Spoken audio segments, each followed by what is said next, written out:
Google, Facebook को अपनी identity देखकर थक गए हो?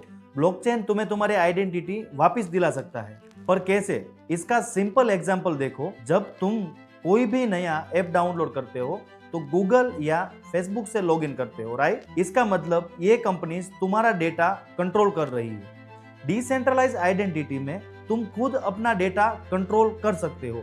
तुम्हारी आइडेंटिटी ब्लॉकचेन पर स्टोर होती है, किसी कंपनी के सर्वर पर नहीं। लाइफफॉर्म आईडी जैसे प्रोजेक्ट बिटकॉइन, इथेरियम और सोलोना जैसे नेटवर्क को एक ही आइडेंटिटी से कनेक्ट करते हैं।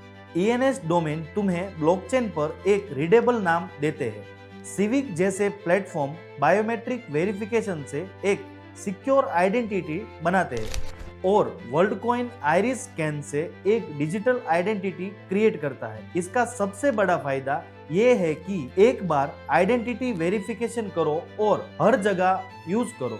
प्राइवेसी तुम्हारे कंट्रोल में ही रहती है। वही डेटा शेयर करो जिसकी जरूरत है। ऐसे ही ब्लॉकचेन और क्रिप्टो नॉलेज के लिए मुझे फॉलो करना मत भूलना।